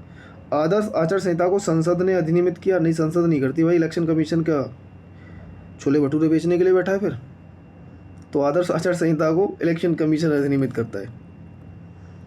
तो इसका आंसर क्या हो जाएगा? ए सही, आर गलत। भारत में न्यायिक पुनरीक्षण का क्षेत्र सीमित है। भारत में न्यायिक पुनरीक्षण का क्षेत्र सीमित है, मान लिया। भारतीय संविधान में कुछ आधार की वस्तुएं हैं, ये भी मान लिया, ये भी मान लिया। कैसे मान लिया भाई? ये आधार नहीं है, उधार की वस्तुएं हैं यार। Typewriter, sorry. तो भारतीय संविधान में कुछ उधार की वस्तुएं, हाँ तो हैं, इसमें क्या दिक्कत है। लेकिन इसका मतलब ये नहीं है कि इसका पहला कारण कहते हैं कारण कथन को सही स्पष्टीकरण है, नहीं, बात दोनों सही है, वो अलग बात है। निम्न में से कौन सरकारी आयोग का सदस्य था? तो सरकारी आयोग का सदस्य भी पूछ लिया, अध्यक्ष तो सरकारिया थे ही, उसके 2 मेंबर और थे सरकारी आयोग के, तो डॉक्टर SR सेन और एक और मेंबर थे P शिवरामन। अरे भैया, तो P शिवरामन और थे, तो 2 सदस्य और थे। सदस्य भी पूछ लेता है, देख लो आप। राज्य दे रखा है और आपके राज्यसभा सदस्यों की संख्या दे रखी है। आपने इंडिया का अगर मैप देखा है, देखो ऐसी चीज़ें याद करने के लिए अगर आपको करनी है तो थोड़ा सा तो ट्रिक लगानी ही पड़ती हैं अपने हिसाब से। तो गुजरात आपका इधर पड़ता है, केरल आपका इधर पड़ेगा, उड़ीसा आपका इधर पड़ेगा और कर्नाटक आपका इधर पड़ेगा। तो इसको अगर आप लगाओगे तो क्रम से लगा लो ऐसे करके, ठीक है ना। जैसे ऐसे लगा लो, तो यहाँ से शुरू कर लो, यहाँ से स्टार्ट करके एंड यहाँ कर देना। तो केरल में 9, उड़ीसा में 10, गुजरात में 11, कर्नाटक में 12। तो ऐसे क्रम चला है, 9, 10, 11, 12, याद हो जाएंगे आपको। बुलक कैपिटलिस्ट, बैल पूंजीपति किसे कहा जाता है? भैया बैल पूंजीपति इसे कहा जाता है जिसके पास बैल होता होगा। चलो ठीक है, उन किसानों को जिनके पास कुछ धन साधन होता है पर धनाढ्य नहीं होती, मतलब ठीक है काम चल रहा है उनका, एक बैल की जोड़ी को पालने लायक उनके पास चीज़ें हैं। तो ये जो सिद्धांत दिया था ना बुलक कैपिटलिस्ट वाला, वो दिया था आपको रुडोल्फ ने। रुडोल्फ, क्या नाम था इनका? रुडोल्फ। ये क्या है आपके, ये एक अमेरिकी लेखक थे, उन्होंने ये अवधारणा पेश करी थी। हाँ, ये कह रहे थे कि इन जो किसान होते हैं ऐसे, उनके पास स्वरोजगार होता है और कम से कम कृषि हेतु उनके पास अपनी एक बैलों की जोड़ी होती है जिनका वो ध्यान रख सकते हैं, पर अमीर नहीं होते, बस काम चल रहा होता है, उनकी गतिविधियाँ चल रही होती हैं। तो ठीक है, बुलक कैपिटलिस्ट। निम्न में से, अब तो ट्रैक्टर कैपिटलिस्ट बोलना चाहिए, बुलक तो गए, अब तो बैल तो है नहीं है, अब तो ट्रैक्टर हैं छोटे छोटे। निम्न में से कौन सा सही सुमेलित नहीं है? तो बताइए भैया सही सुमेलित कौन सा है? पॉलिसी नीति अनुमोदन बजट की मांग को घटाकर 1 रुपये कर देता, बिल्कुल सही है। मितव्ययता प्रस्ताव, मितव्ययता प्रस्ताव, बजट की मांग में से एक निर्दिष्ट राशि घटा दी जाती है। निर्दिष्ट है मतलब 100 कुछ नहीं बोला उसने, बस निर्दिष्ट है मितव्ययता में, सही है। टोकन में 100 रुपये कम करते हैं, बिल्कुल सही है। रट लेना यार, ऐसे कर लेना, जब भी पॉलिसी की बात आए 1 रुपये कम किया जाएगा, जब भी टोकन की बात आए 100 रुपये कम किए जाएंगे, नहीं तो भूल जाते हैं ना आदमी। 100 और मितव्ययता में तो एक निर्दिष्ट राशि होगी, राशि नहीं बताई कितनी होगी। लेखा अनुदान बजट की मांगों को पूर्ण रूप से वित्तीय वर्ष के लिए पारित करता है, नहीं भाई, पूर्ण रूप से नहीं करता है, बस 1, 2, 3 महीनों के लिए होता है, बस 3-4 महीनों के लिए कर लेगा, जिसमें वो सरकारी कर्मियों के वेतन, पेंशन, अन्य सरकारी खर्चों के लिए अनुमति मांगता है, ठीक है ना। तो लेखा अनुदान उसी में है, क्योंकि लेखा अनुदान का आर्टिकल भी आपको याद रहना चाहिए, आर्टिकल 116, ठीक है। चलिए आगे बढ़ते हैं। नीचे 2 कथन दिए हैं, एक कथन ए और दूसरे का कारण आ रहा है, हाँ मालूम है हमें। विश्व स्वास्थ्य संगठन के अनुसार 1993 में विश्व में इतने मिलियन मृत्यु छुआछूत की बीमारियों के कारण हुई थी। अब देख लो, आप कहोगे यार ये तो कुछ ऐसा है कि करंट में नहीं, भाई 1993 की बात दे दी इसने, मान लिया हमने। कारण स्वास्थ्य नियोजन के बिना नगरीकरण के कारण इस प्रकार की बीमारियां फैलती हैं, ये बात भी सत्य है, लेकिन इस फैलती हैं और ये इसके कारण को सत्य कर रहा है, वो बात सही नहीं है। दोनों कथन सत्य जरूर है। पर ब्रिक्स देशों द्वारा कौन सा बैंक, मैं तो कहूँ ब्रिक्स बैंक बता दिए, आप तो तुरंत बता दोगे, न्यू डेवलपमेंट बैंक, NDB, ठीक है ना। तो NDB की स्थापना कब हुई थी, ये आपको बतानी कि NDB की स्थापना कब हुई थी और कौन से ब्रिक्स सम्मेलन के दौरान हुई थी। न्यू डेवलपमेंट बैंक, भाई साहब, एक तो 2017 का दौर ये था कि मोदी जी 2014 में आए थे, 15-16 में उन्होंने मार योजनाओं की लाइन लगा दी थी और पेपर में भी खूब पूछी गई हैं फ्री योजनाएं, इसलिए आप RO में भी देखोगे खूब इस तरीके के क्वेश्चन आए थे। डायरेक्ट कट टू कट इनकी डेटा याद होनी चाहिए हमको। चलिए, तो सुकन्या समृद्धि योजना, अटल पेंशन योजना, मेक इन इंडिया, प्रधानमंत्री जनधन योजना, तो इनकी डेट सीधी सीधी याद रख लो आप। प्रधानमंत्री जनधन योजना आपकी कब है? 28 अगस्त 2014 को, ये सही दे रखा है। मेक इन इंडिया 25 सितंबर 2014 को, ये भी सही दे रखा है। अटल पेंशन योजना आपकी 9 मई 2015 को, ये भी सही दे रखा है। और सुकन्या समृद्धि योजना आपकी 22 जनवरी 2015 को, ये भी सही दे रखा है। ठीक है ना। चलिए, सामाजिक सुरक्षा अधिनियम 2008 के अंतर्गत प्रारंभ की गई राष्ट्रीय स्वास्थ्य बीमा योजना, ये क्वेश्चन देख लो दोबारा आया हुआ है, क्योंकि ये चर्चा में आ गया था तो भाई 2008 की योजना, लेकिन चर्चा में क्यों आ गया था? केवल असंगठित क्षेत्र के श्रमिकों के लिए, ये बात सत्य है, लेकिन ये पूछ क्यों लिया गया दोबारा? इस पर भी तो गौर किया जाए, क्योंकि पहले ये जो सामाजिक सुरक्षा अधिनियम 2008 था, ये केवल असंगठित क्षेत्रों के श्रमिकों के लिए था, तो ये पहले श्रम एवं रोजगार मंत्रालय के द्वारा कार्यान्वित हो रही थी, लेकिन 2015 में इसको स्थानांतरित कर दिया गया स्वास्थ्य एवं परिवार कल्याण मंत्रालय के अंतर्गत, और क्वेश्चन इसको पूछ लिया गया। इसलिए जितनी भी पुरानी योजना है और करंट में अगर उसमें कुछ अपडेट होती है ना, कुछ अपडेट होती है, तो उसको याद करो तुरंत, है ना। यही तो इनसाइट जनरेट होती है यार प्रीवियस क्वेश्चन पेपरों से, कैसे पढ़ना है। 11वीं योजना के दौरान शिशु मृत्यु दर को कम करने का लक्ष्य था। 11वीं योजना, अब तो योजनाएं बंद हो गई हैं पंचवर्षीय। वैसे भी मोदी जी जब से आ गए, मोदी जी कह रहे पंचवर्षीय का क्या है यार, 5 वर्ष थोड़ी रहूँगा मैं, जब तक मैं हूँ तब तक रहूँगा, जब तक मैं इस दुनिया में हूँ। तो 28 प्रति 1000 लाइव बर्थ, ठीक है ना।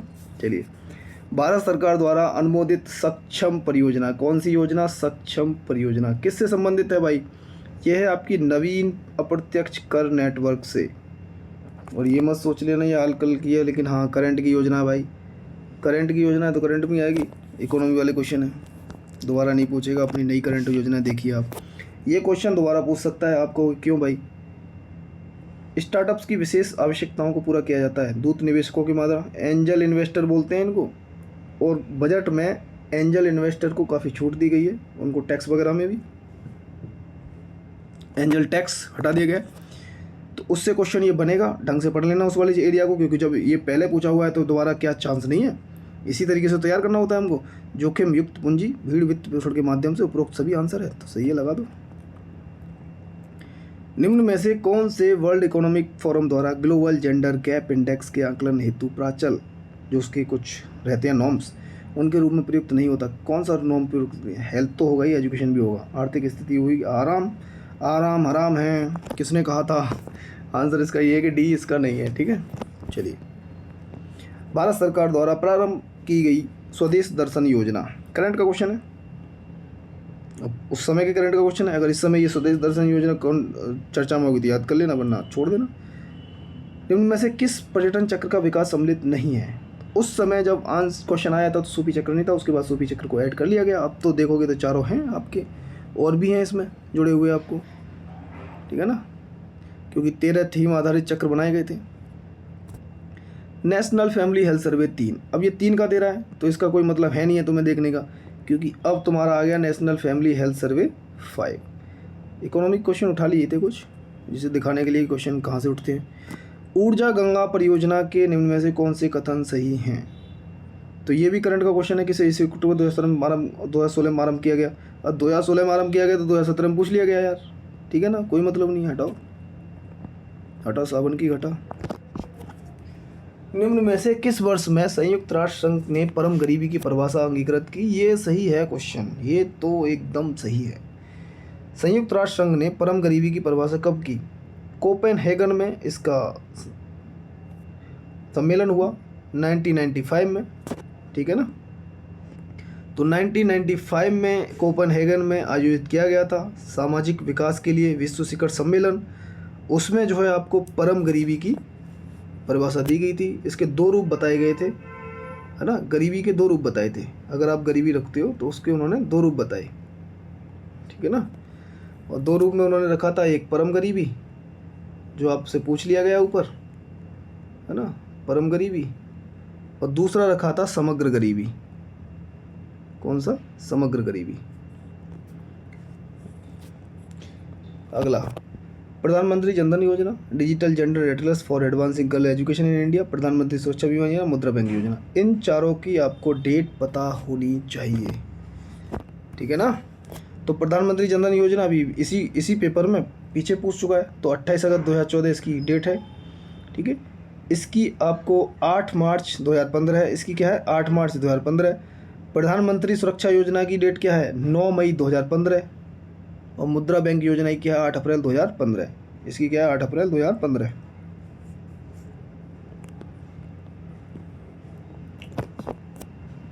यूनेस्को के तत्वाधान में सामाजिक विकास पर प्रथम विश्व शिखर सम्मेलन कहाँ पर आयोजित किया गया, देख लो ना। ऊपर वाला क्वेश्चन यही तो था, परम गरीबी वाला। सामाजिक विकास पर भी तो प्रथम विश्व शिखर सम्मेलन हुआ था, कहाँ हुआ था, कोपेनहेगन में। तो 2 क्वेश्चन एक ही टॉपिक से पूछ लिए गए। निम्न में से संबंधित बाल विकास सेवा ICDS योजना के अंतर्गत कौन सी सेवा नहीं प्रदान की जाती है। तो भैया पूरक आहार देंगे, रोग प्रतिरक्षण देंगे, 3 से 6 वर्ष की आयु के बच्चों को स्वास्थ्य पोषण शिक्षा देंगे, पोशाक का वितरण ना करेंगे हम निःशुल्क। तो ICDS की योजना है। निम्न में से कौन सा युग्म सही सुमेलित नहीं है। उदय योजना, आप देख रहे हो 2017 वाले पेपर में योजना भर मारी थी, क्योंकि टाइम पीरियड ऐसा ही था। अब उतनी नहीं है, बट फिर भी एक अंदाज़ा लगा लो कि कितनी योजना चर्चा में अभी भी चल रही है। बजट वगैरह में किसकी चर्चा की गई है, तो उस योजना पे थोड़ा बेसिक ध्यान देना है आपको ज़्यादा। उदय, हृदय, अमृत, स्वच्छ भारत मिशन, तो इसमें पूछा है कौन सही नहीं है। स्वच्छ भारत मिशन शुद्ध पेयजल से संबंधित नहीं है भाई। बाकी सब सही है, ऊपर देख लेना। निम्न में से कौन सा विशालतम हिमनद है, तो ये है आपका सियाचिन, ठीक है। अधोलिखित में से कौन सी महासागर की धारा नहीं है।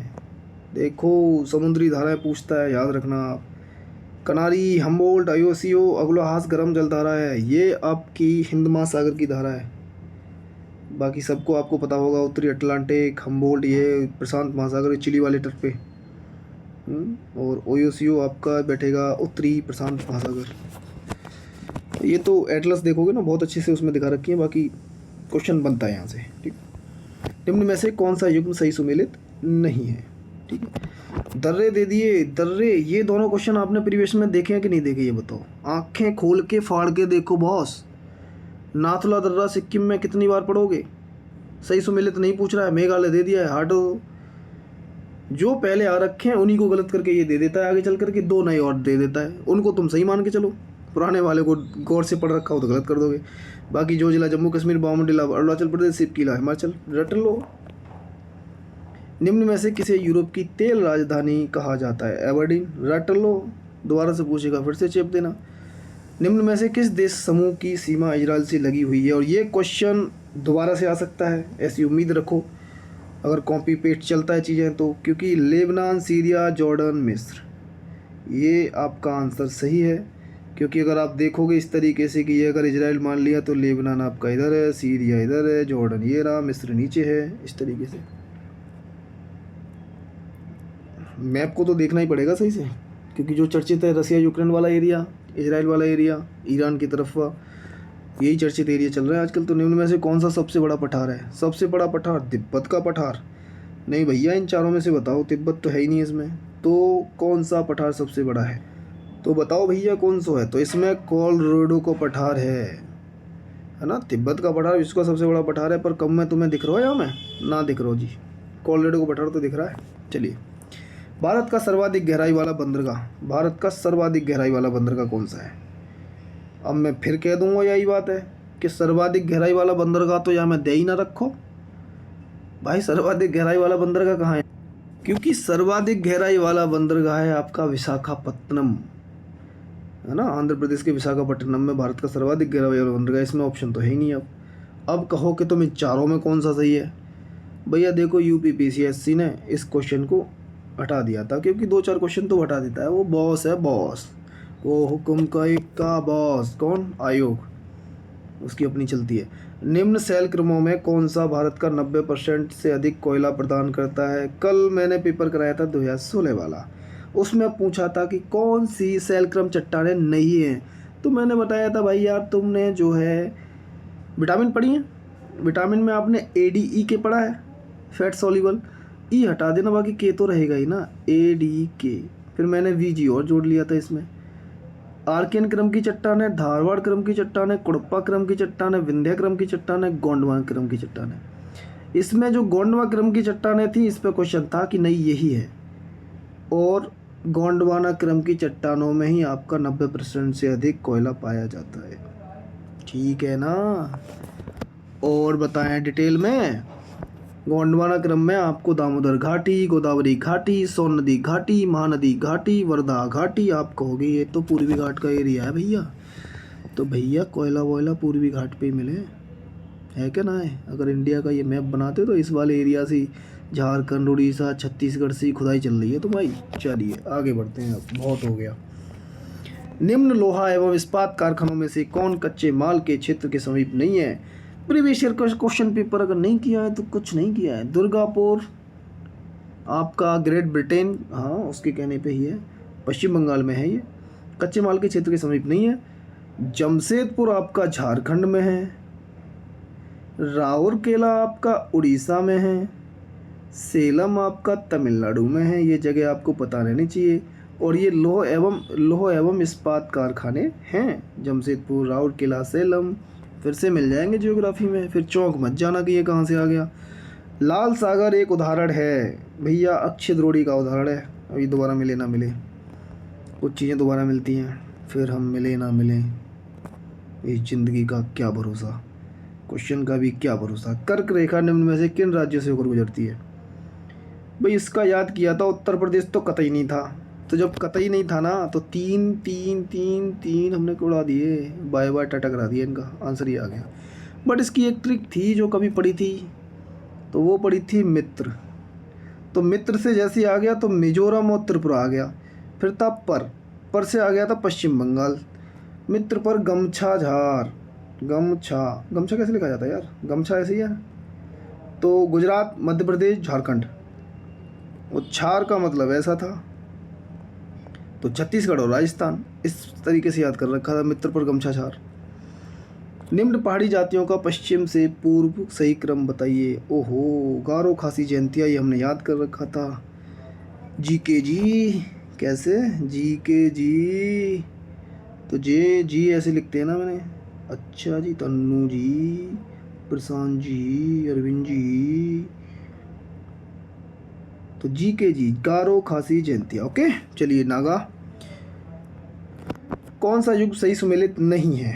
ओके, तुम्हारे को बड़ी यार लगी पड़ी है कि कौन सा युग सही सुमेलित नहीं है। देखो भैया, इडुक्री पेरियार नदी पर है, तो ये तापीय शक्ति ग्रह नहीं है, ये जल विद्युत परियोजना है। हालांकि सबरीगिरी भी जल विद्युत परियोजना है, इसका मतलब यही गलत है। आंसर क्या जाएगा बता।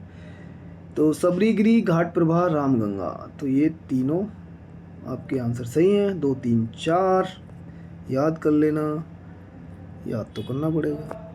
ओहो, रुक जाओ, थम जाओ, इतना जल्दी खाए जा रहे हो, लेट हो रहे हो, समय हो गया। जल प्रपात दे रखे और नदी दे रखी है। दूध सागर, डुडुमा, गोकाक, जोग गरसोप्पा जैसे आ गया, मेरी आंखें चौंक गई। फिर से पढ़ लिया मैंने। दूध सागर मांडवी नदी, जोग आपका शरावती नदी। और भैया मच्छ कुंड में ढूंढोगे तो मछली, मच्छ कुंड में ढूंढोगे तो मछली, और मच्छ कुंड में जैसे ही ढूंढोगे तो डुडुमा पे पहुंच जाओगे। डुडुमा ढूंढ के दिखाओ माँ, क्या दिखाओ, मच्छ कुंड में मछली। चलिए अब ठीक है, गोकाक आपका घाट प्रवाह। आंसर मैच कर लेना आप। कौन सा युग सही सुमेलित नहीं है। ओके, तो बताइए। Guinea Bissau, Taiwan, Taipei, Nicaragua, Managua. ओहो, मालदीव तुम्हारा पड़ोसी देश है, जिसके राष्ट्रपति मोहम्मद मुइज्जू, शकल देखो उसकी तुम। तो मालदीव की राजधानी माले है या मलाबो है, ऐसा कुछ नहीं पढ़ा था हमने, माले पढ़ा था, इसलिए ये तो सही है भैया, यही गलत है और आंसर यही है। ठीक है, सूची 1 को सूची 2 से मैच करिए। पश्चिमी घाट, दक्षिण पूर्वी राजस्थान, उत्तर पूर्वी भारत, मध्य प्रदेश, छत्तीसगढ़। स्थानांतरित खेती, ये तो भारत की खेती दे रखी है स्थानांतरित, पर विश्व लेवल पे भी स्थानांतरित खेती के क्वेश्चन आते हैं, तो फिलहाल जो क्वेश्चन है भारत का तो उससे संबंधित देख लेते हैं। पश्चिमी घाट में हमारी हैं कुमारी, पश्चिमी घाट में हमारी हैं कुमारी, तो मिला दो भैया कुमारी। हालांकि इससे पहले भी आपको मालूम है एक खेती सबको याद रहती है, झूम की खेती, ये नॉर्थ ईस्ट में होती है। तो उत्तर पूर्वी भारत में झूम की खेती आया सावन झूम के। तो जैसे ही सी का 3 से मिलाओगे आंसर आपको मिल जाएगा। कुछ लोगों का बाय बाय टाटा आप कर दोगे, ठीक है ना। और पश्चिमी घाट का आपने कुमारी से मिला ही दिया तो ए का 4 से वैसे कर लिया, तो सी ऑप्शन वैसे जा रहा है। बाकी 2 ऑप्शन और बचे, उनको भी याद कर लो यार। दक्षिण पूर्वी राजस्थान का आप वालतारे से मिला दो, और आप लास्ट में मध्य प्रदेश तथा छत्तीसगढ़ का ढाइया से मिला दो। ढाइया या दैया, एक गाना था वो, दैया दैया दैया रे। तो क्या देंगे भैया, मध्य प्रदेश और छत्तीसगढ़ में चले जाओ। इंदौर स्वच्छ सिटी, चलिए वो याद कर लेना, उसको इम्पोर्टेंट है काफ़ी। एल्युमिनियम कंपनी दे रखी है इधर और उनकी स्थिति दे रखी है, कौन सी कंपनी कहाँ स्थित है भाई। मुझे उत्तर प्रदेश की माली याद थी, रेणुकूट वाली मुझे वो याद थी, उत्तर प्रदेश की हिंडाल्को, ठीक है ना। तो रेणुकूट वाली हिंडाल्को जैसी याद थी, तो बी का 4 से जैसे मैच किया और आंसर हमको मिल जाएगा यहाँ, ये कल्याण हो जाएगा इनका, ठीक है ना। अब बालकों को मिलाऊंगे करवा से, बाल कोरबा ऐसे मिल रहा है कि यहाँ से शुरू कर दिया, जहाँ से कहानी ख़त्म करी वहीं से शुरू कर दी, बाल कोरबा। तुम कहोगे कोरापुट भी तो हो सकता, तो नहीं है भैया, तो है नहीं। कोरबा आपका छत्तीसगढ़ में है, हीराकुंड आपका उड़ीसा में है, कोरापुट भी आपका उड़ीसा में है, रेणुकूट आपका यूपी में है। रेणुकूट कहाँ है, यूपी में। तो नालको कहाँ पर है आपका, नालको है कोरापुट उड़ीसा, नालको है कोरापुट उड़ीसा, डी का 3। आंसर तो मिल गया था वैसे भी, इनको याद कर लेना, फिर से दिख जाएंगे कहीं ना कहीं आपको, ठीक है। निम्न में से कौन सा युग्म सही सुमेलित नहीं है, तो ये है आपका 5 जून सही है, पृथ्वी दिवस सही है, तंबाकू निषेध नहीं है, 31 मई है, ठीक है, ओजोन दिवस 16 दिसंबर। अच्छा मैंने यार ये स्क्रीन रिकॉर्डर स्टॉप पे कर दिया था और मुझे पता नहीं था चल रहा है, और मैंने पीछे के क्वेश्चन करा दिए, देख लो एक बार तुम, है ना। ये था एक क्वेश्चन, जैव मंडल तक जीवित संगठन का सही क्रम, जनसंख्या, समुदाय, पारिस्थितिक में भूतरस, ठीक है। एक क्वेश्चन था आपका ये वाला कि भारत में जलवायु परिवर्तन से सामाजिक तनाव बढ़ रहा है क्योंकि मौसम की चरम दशा की बारंबारता तीव्रता से खाद्य सुरक्षा पर गंभीर प्रभाव पड़ेंगे, तो ये सही है, ठीक है।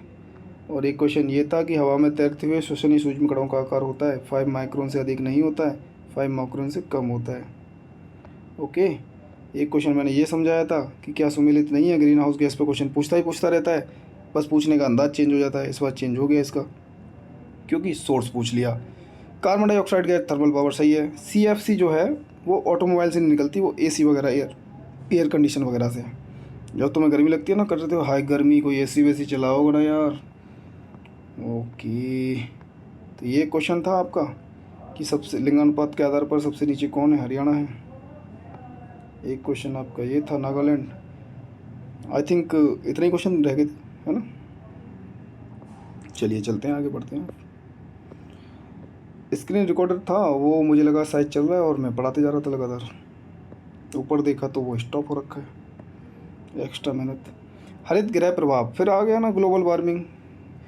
वातावरण में से कौन सी परिवर्तन होता है, जब ग्लोबल वार्मिंग होगा तो क्या परिवर्तन होगा भाई, वायुमंडल में कार्बन डाइऑक्साइड की सांद्रता बढ़ जाती है। वाह, उल्टा नहीं बोल रहे हो भाई, कार्बन डाइऑक्साइड की वजह से ही तो ग्लोबल वार्मिंग होती है, तो ये आंसर गलत है। वायुमंडल में आर्द्रता बढ़ जाती है, क्यों बढ़ जाएगी, पर टेम्परेचर बढ़ेगा तो वाष्पीकरण ज़्यादा होगा, वाष्पीकरण बढ़ेगा तो आर्द्रता बढ़ेगी ना वायुमंडल में। जीवधारियों की संख्या बढ़ जाती है, सही बात है, बढ़ जाती है। वायु की गति बढ़ जाती है, बाकी ये गलत ऊपर वाला। निम्न में से कौन सा युग्म सही सुमेलित नहीं है, प्रदूषक दे रखे हैं, किसके कारण होती है बीमारी, वो दे रखा है। पारा मिनीमाटा बीमारी सही है, कैडमियम मिटाइटाई सही है, nitrate ion blue baby syndrome सही है, फ्लोराइड आयन ये प्रीवियस ईयर का क्वेश्चन पेपर है देखो, और इससे दांत और हड्डियां कमज़ोर हो जाती हैं, अपच वपच कुछ ना होती, इसलिए ये सही है। निम्न में से किसे वायुमंडल के प्राकृतिक संतुलन के लिए कार्बन डाइऑक्साइड की उपयुक्त सांद्रता मानी जाती है, तो कितनी सांद्रता है, तो 0.003%, क्योंकि वायुमंडल में जो कंपोनेंट हैं वो बताओ, नाइट्रोजन कितना पाया था, ऑक्सीजन कितना पाया था, आर्गन कितना पाया था, CO2 कितना पाया था, तो 0.036। ठीक है ना। जैव विविधता को अधिकतम संकट है, किससे संकट है?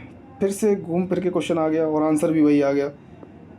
आवास विनाश होगा, आवास प्राकृतिक विनाश, निवास व वनस्पतियों के विनाश से, है ना।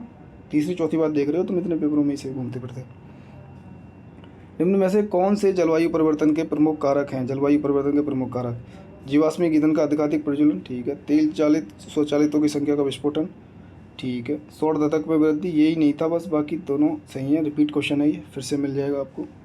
और आंसर तीसरे को हटा दो तो आंसर आपको मिल जाएगा 1, 2, 4। निम्न में से किस पारिस्थितिकी तंत्र में पौधों का जैविक पदार्थ अधिकतम होता है? भाई जहाँ जीवों की संख्या अधिक होगी वहाँ जैविक पदार्थ अधिक होगा। और पेड़ पौधे कहाँ अधिक होते हैं? सदाबहार वन कहाँ पाए जाते हैं? उष्ण कटिबंधीय वर्षा वन। ये ऑप्शन कितनी बार आया हुआ है बताओ? 3-4 बार। क्वेश्चन पूछने का अंदाज बदल जाता है, कंटेंट वही रहता है, क्वेश्चन का एरिया भी वही रहता है, टॉपिक का एरिया भी वही रहता है। इसलिए इन पेपरों को करने से आपको टॉपिक के एरिया भी पता चलते रहते हैं कि कहाँ हमको ध्यान देना है ज़्यादा। भारत सरकार ने वन संरक्षण अधिनियम, किस वर्ष अधिनियम? वन संरक्षण 1980, पर्यावरण संरक्षण 1986, वाइल्ड लाइफ प्रोटेक्शन एक्ट 1972। तो याद कर लो डेट को, सीधा सीधा पूछता है। Okay, one district one product इस तरीके के हैं। खेल का सामान मेरठ में फेवरेट है, दियसलाई बरेली, पीतल का सामान मुरादाबाद, लकड़ी पर नक्काशी सहारनपुर। ठीक है, लगा दो। किस राज्य में जापानी इंसेफ्लाइटिस अनुसंधान केंद्र स्थापित किया गया? तो ये उत्तर प्रदेश में, उत्तर प्रदेश के भी गोरखपुर में है, हमारे योगी आदित्यनाथ का एरिया, गोरखपुर। ठीक है। उत्तर प्रदेश में कितने कृषि जलवायु क्षेत्र हैं? 9। इंडिया में कितने हैं? 15। और ये तुम देखोगे कि आप यूपी स्पेशल के पेपर करोगे उस समय आपको डायरेक्ट क्वेश्चन मिलेगा कृषि जलवायु क्षेत्रों पे, पर्यावरण वाला पोर्शन जब करेंगे तो। ठीक है ना। और इस तरीके से जय हिंद दोस्तों, समाप्त हुआ। आज तो लंबा ही हो गया अपना, 11 मिनट, 5-6 मिनट एक्स्ट्रा हो गए। पसीने में नहा गया यार, पर ठीक है, मज़ा आ गया। कोई काम करके ख़त्म हो जाओ तो अच्छा लगता है। ठीक है ना। चलिए, thank you so much, bye bye.